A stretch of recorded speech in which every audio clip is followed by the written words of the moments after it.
خير ما نفتتح به حفلنا هذا آية من الذكر الحكيم يتلوها على مسامعكم القارئ المتدرب أسحاق حسين رسن، علما أنه من ضمن هذه الدورة. أعوذ بالله من الشيطان الرجيم.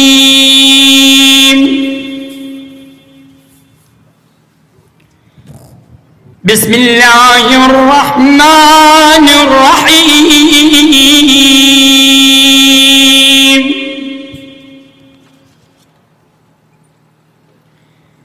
من المؤمنين رجال صدقوا ما عاهدوا الله عليه، فمنهم من قضى نحبه ومنهم من ينتظر وما بدلوا تبديلا.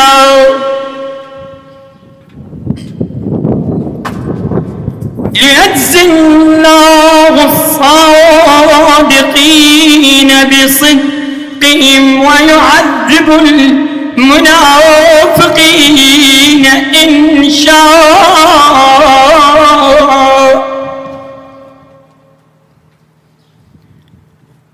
ويتوب عليهم إن الله كان غفورا رحيما. ورد الله الذين كفروا بغيظهم لم ينالوا خيرا وكفى الله المؤمنين القتال وكان الله قويا عزيزا. صدق الله العلي العظيم.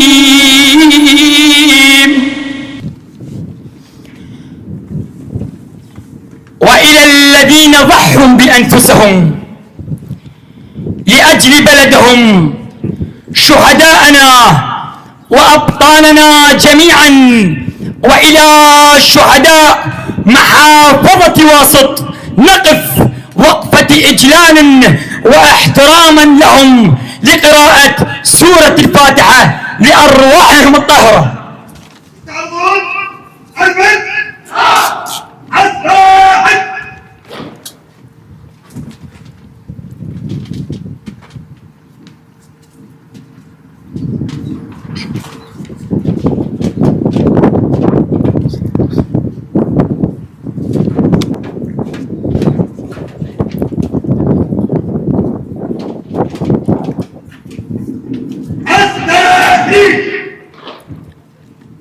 تمر الأمم والشعوب بمحن تكشف عن معادن الرجال، فيبرز من بين ثناياها رجال يطاوعون المحن والمصاعب ويحققون طموحات شعوبهم.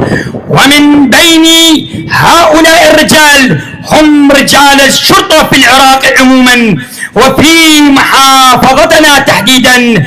وثبت على الحق مقارعة الإرهاب باسم العراقيين إنه العقل المخطط والساعد المنفذ، إنه اللواء قوات خاصة نجاح ياسر كاظم العابدي، فليتفضل لإلقاء كلمته مشكورة.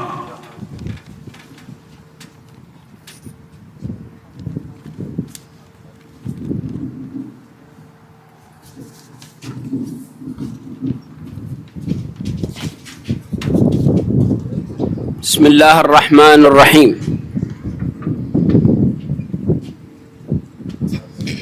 الأخوة الحضور، إخواني أبناء الدورة، إخواني منتسبي مركز تدريب ذي قار، السلام عليكم ورحمة الله وبركاته. وعليكم السلام ورحمة الله وبركاته. إنه ليوم عظيم في نهاية عاشوراء الإباء والكرامة والشجاعة بكل صورها. إنه شهر الحسين عليه أفضل الصلاة والسلام، عليه وعلى إخوته وأصحابه الذين جسدوا لنا معنى الشجاعة ومعنى العطاء ومعنى الفداء بكافة صوره. في هذا اليوم لنا الشرف أن نتشرف بالإشراف على تخرجكم من هذه المؤسسة العريقة التي رفدت قيادة شرطة محافظة ذي قار والمحافظات المجاورة برجال أشاوس تم تدريبهم وخضوعهم إلى برامج تدريبية مكثفة في هذه المؤسسة.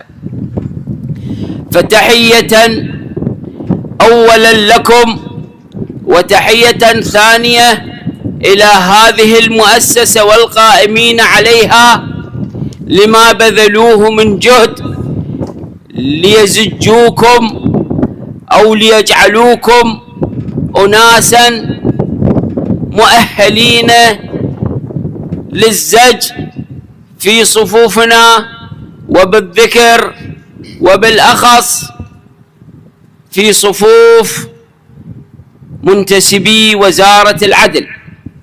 فأهلا وسهلا بكم، وإن شاء الله تكونون خيرا وخير عون لإخوانكم في استتباب الأمن وإعلاء كلمة العراق بين الأمم.